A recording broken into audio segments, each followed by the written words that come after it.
everyone, and welcome now to the Twitter edition of the Wheel of Destiny. Before we begin with this video, I need to ask something. Do most of you even like the series? Cause the moment I uploaded the other video, I immediately saw other people unsubscribe, and I'm not really that focused on subscribers, but I'm kind of noticing a pattern here. I mean, when I wasn't doing anything, I actually got quite a few, and then the moment I dropped the video, gone. Will that stop me from doing these videos? Maybe. Then I know that I should focus on other things.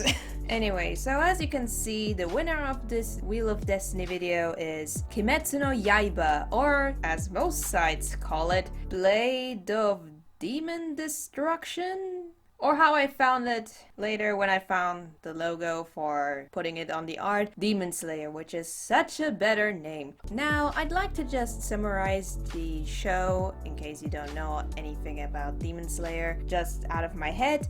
But, you know, I listened to the audio of the last video of The Cat Returns, and I feel like maybe I should read the summary online instead of trusting my memory to know exactly what happened. So I'm looking at my anime list right now, and I'm just gonna read out the synopsis here. Let's see if I can read this properly without stumbling on my words too much. Since ancient times, rumors have bounded of man-eating demon lurking in the woods. Because of this, the local townsfolk never venture outside at night. Legend has it that a demon slayer also roams the night, hunting down these bloodthirsty demons. For young Tanjiro, these rumors were soon to become his harsh reality. Ever since the death of his father, Tanjiro has taken it upon himself to support his family. Although their lives may be hardened by tragedy, they found happiness.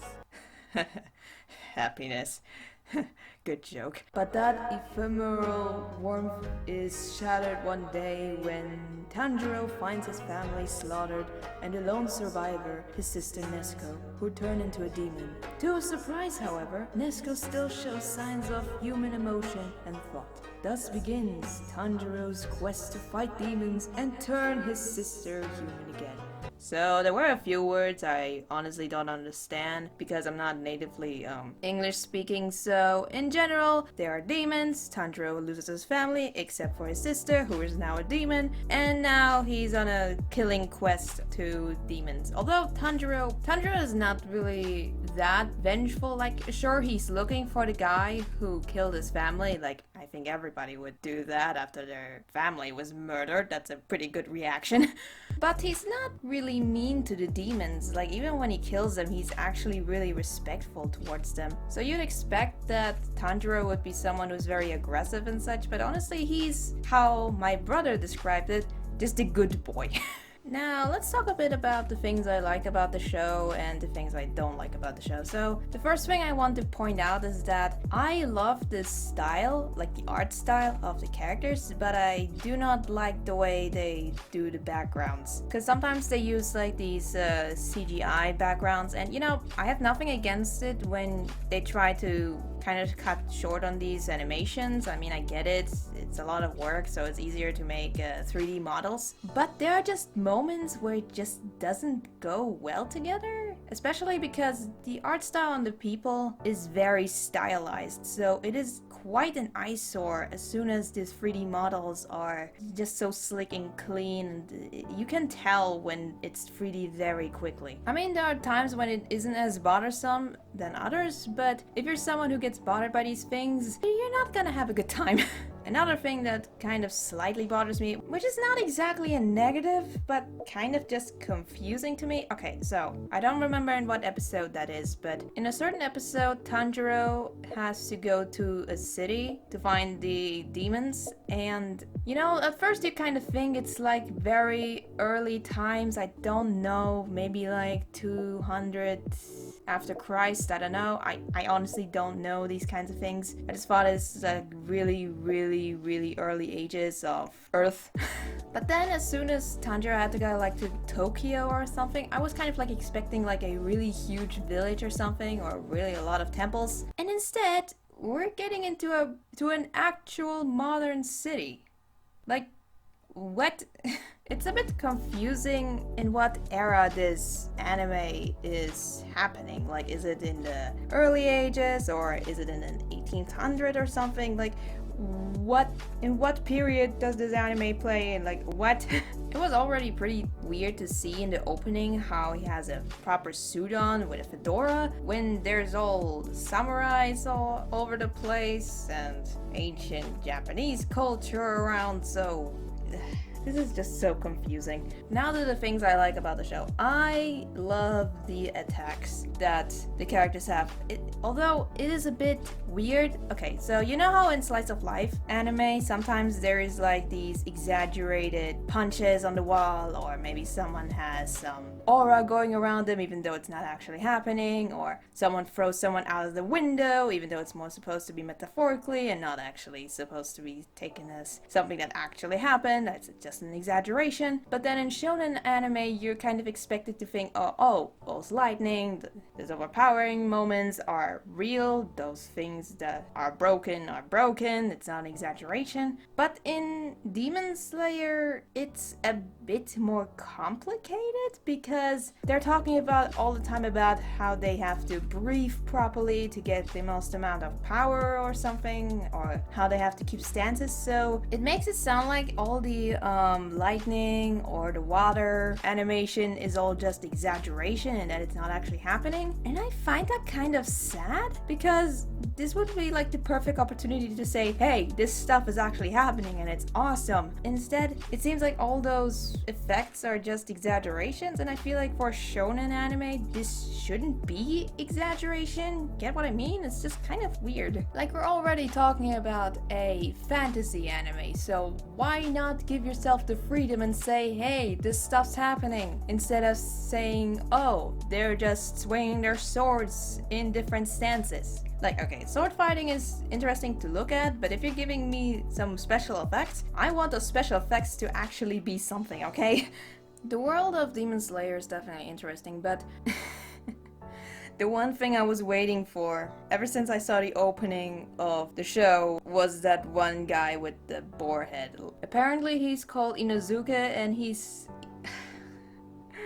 Oh man, I love this guy so much. Ever since I saw the opening, I just saw this random guy with a boar head. I was just silently waiting for this guy to finally appear in the series, and he has finally appeared, and I just love it. Zenitsu as well. Zenitsu is just a really funny character. This kind of comic relief character that kind of fits well in a world where it is kind of not very safe, everything goes kind of bad, and so it's nice to have like this one character who plays for laughs, which is kind of also a negative of the show. Okay, so I wasn't really sure if this was really a negative, but as soon as someone else mentioned it, I think one can really say this series has a problem when it comes to its overall atmosphere. You know what I'm talking about. Like, a series can be very sad, a series can be very serious, a series can be, you know, kind of both, but it still kind of has to be balanced in how much is what, and the transitioning to seriousness to comedy. Yeah, Kimetsu no Yaiba is a bit conflicted about it. Like, in the first episode, we see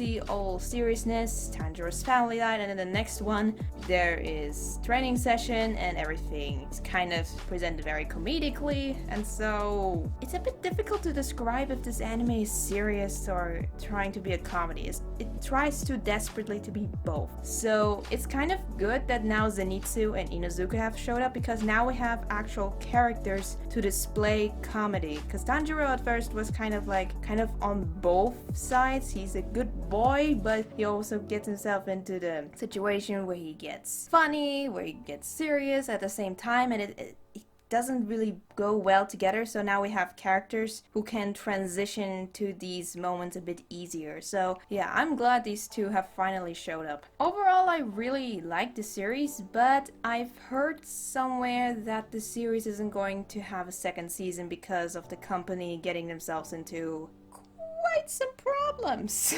So we're just gonna have to enjoy the series for as long as we can. Now, let's talk about the attraction of this video, Nezuko. Now, I don't remember much of the first time we have seen Nezuko in the series, but she was probably just very human. There's not really much to say about her, except that she is so adorable. Like, Jesus Christ. Like, look at that face. How can you not say that this isn't adorable? She is probably one of the absolute most adorable things I've seen in anime. Like, seriously. Look at her eyes. Look at her oversized dress and such. It's so cute.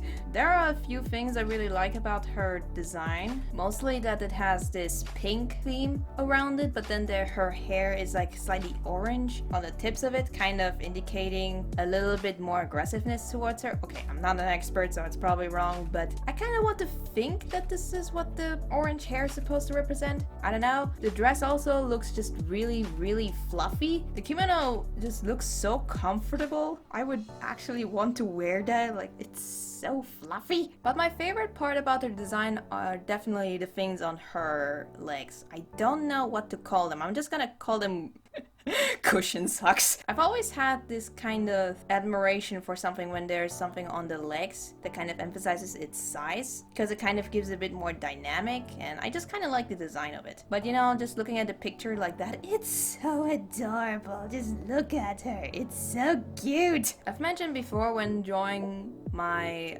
redraw of Kyo that I'm not really fond of the Japanese kind of look, but this is like one of those exceptions where it's just, oh my god, it's so adorable. I want to hug that. There's not really much to say about Nezuko. I mean, I like her design. I like how she's involved in the story. I like how we see her crawling out of the box like a baby, and it's so cute. You're gonna hear me say that a lot. Like, look at that face. It's so cute. And look at that bow on her hair.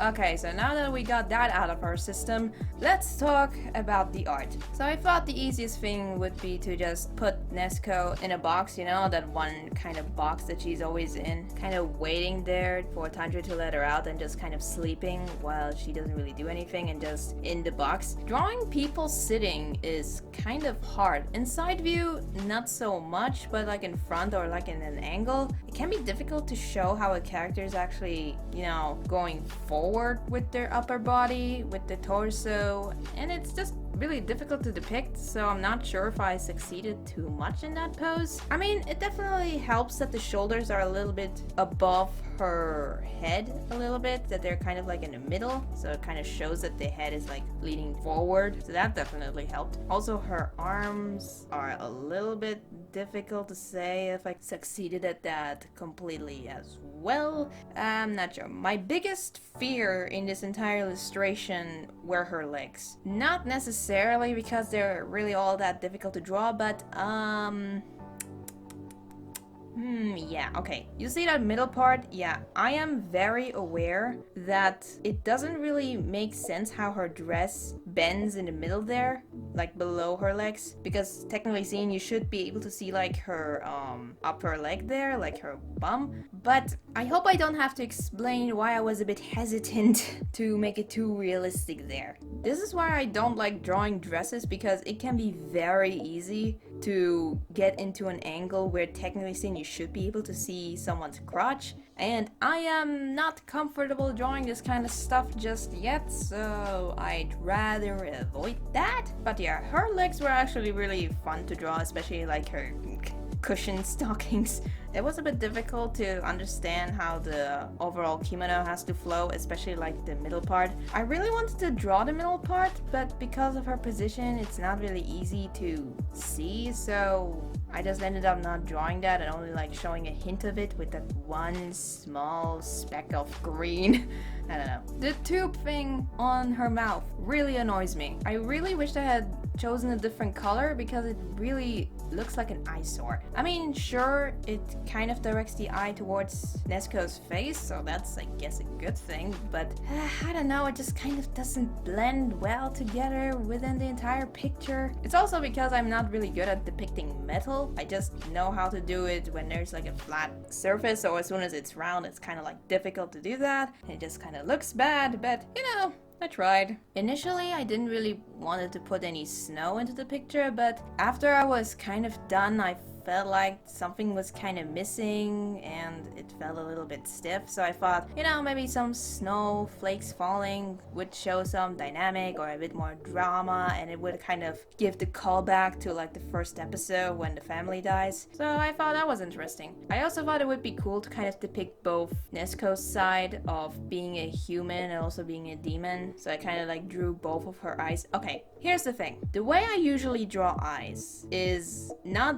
very big. Usually the way I draw irises is very slim and tiny, and there are two reasons for that. One is that I just always like the look of small irises. I love that when watching Pokemon until they changed that, and I also like to see that in the Sonic characters. I really just like the look of it, and so I just kind of put it into my style as well. But the second reason why I don't like to draw them is because I don't know if you know this, but drawing circles is hard. Very hard. Now, depending on how small you do the circles, it can be easier than any other circles. But if you have like to do like really round, big circles, it can be difficult to do that in one movement. And sure, you can just kind of try to do it in streaks, but that kind of just looks ugly. And so you have to make sure that you do it in like one movement, and that's really freaking hard. However, this time I just wanted to kind of keep the original style of the eye from the anime because Nezuko's eyes are very unique. Every character in that series has really distinct eyes, and the eyes are very detailed, have always kind of a variation to other characters, and Nezuko's in particular are very distinct. Like this really bright pink that looks so innocent. Like, look at that pink eye. Okay, pink eye is a different thing, you know what I'm talking about. So if I had just gone with my instincts and draw the eye in my style, you would have kind of lost this kind of effect. So I just decided, screw it, I'm just gonna draw it the way it was in the anime. Speaking of style changes, there are a few things I did a bit different for this illustration. If we're counting in the eye in this illustration, there are in total 3 different things I did with this illustration that I normally do. Well, technically 4, but I'll get to that. So, as I had mentioned in my last video, I'm not someone who likes to put a lot of lighting or rim lighting on characters because I just feel like it doesn't work well with my style. But while I was working on this, once again there was a voice in my head just telling me that, okay, look, you don't want to draw shit, right? So put those goddamn lights in there. You're gonna see me a bit experiment where the lights would look good and where it wouldn't work well. And I had a bit of trouble figuring out what worked the best, but at the end I kind of figured it out somewhat, and I kind of like the result of it. I've heard someone once mention that some art style of some artists looks a bit metallic, and I feel like that's the reason why I don't like putting lights on my characters, because it has this metallic look on it afterwards, but I think I can confidently say that it doesn't look too bad. Another thing I tried to do a bit differently was the shading. I'm not sure how visible it is, but usually how I shade my characters is that I usually only put one layer of shading and then nothing more, but I thought, you know what, if we're already being experimental with the rim lighting, we might as well put another coat of shading, and honestly I really like it. Now the technical fourth thing I did in this video, there's an option in the layer properties you can do on Clip Studio Paint. I don't know how to properly explain that, but when you're on a layer you can go up to the layer properties, and then there's like this one icon that is like a circle and a dot that has like borders, and when you click that you can change the layer into making every line you draw a border. I had just recently learned about this feature and I thought it could be useful, and so I kind of tried to see if it worked, and you know, I wanted to say that this was successful, but here's a bit of a problem, and that's just the fundamental problem there is with the way I draw. Whenever I make the line art, I put the coloring beneath the line art, so the layer of the line art and the layer of the colors are separate. However, in order to make these layer properties, the color of your lines has to be the color you want on that specific specific area, and the border has to be the color of the line art. Does that make sense? Okay, I did it on a tube, so the lines have to be green, and then the border has to be the same color as the line art. So basically the line art and the color are technically in that sense in the same layer, and that is a problem when it comes to shading. If you're someone who shades characters with the layer over the line art, then this is probably not a big deal for you. But I put the shading layer beneath the line art layer so that when I use a different color for shading, it doesn't overlap. I don't really like the look of it. It kind of makes everything messy. I would always need to go back in to make sure that the line art and the shading don't overlap. It just doesn't look good. And so one day I just decided to keep the shading beneath the line art, and that actually makes it look better in my opinion. But with that layer property, the line art and the coloring are basically in the same layer, and so I can't use that because the coloring is beneath the shading layer and it just doesn't work. I always have like this sandwich, and this layer property thing doesn't work in that sandwich. Does that make sense? You can't have that sandwich anymore. So I ended up kind of drawing over that property layer because I just realized it just doesn't work. But just in case it might be helpful to someone, I just want to mention that to anyone who has Clip Studio Paint, so that if you ever want to be able to draw lines with already having borders on it, there you go. One last thing that I want to mention. I might have an obsession with wood textures. I don't like drawing details at all on like dresses and stuff, but when it comes to like tree trunks or like wood textures, I'm going ballistic. Again, it's probably just because of the fact that I don't have to think too much about how it is formed, but I just like the look of it, and so I just go overly detailed on things that honestly I shouldn't do this detail, and so I lost a lot of time doing the wood box. Like, Jesus Christ. Originally I was going to post the version of the image with the rim lighting and even without the rim lighting, but a part of me, who's probably the part of me who has pride, doesn't want to say that it looks better with the rim lighting, but I have to be honest, I honestly really like this picture only with the rim lighting. Without it, it just looks bad. Maybe I'm getting tired of my art style, that might be it. I've been drawing in that style for years now. I've only made like a few changes here and there, but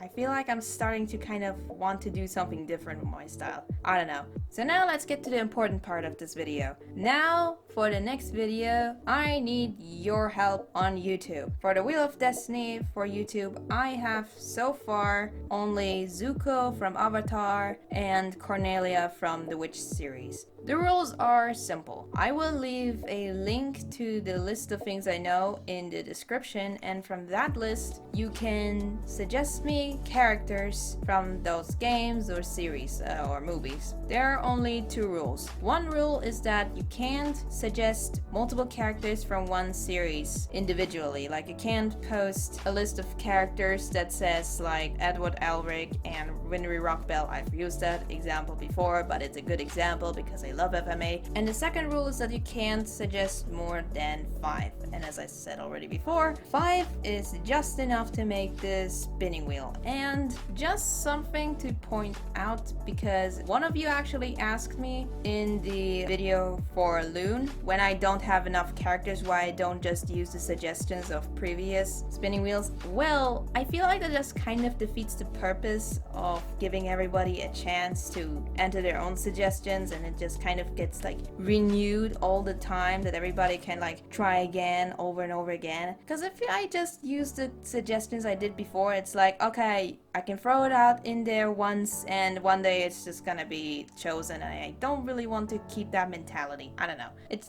just doesn't feel right to me. So please suggest characters, at least 5 if you can. Or, well, that's kind of the maximum, but you get what I mean. I hope you're having a good day. Like and subscribe. Please suggest characters, and well, see you next time.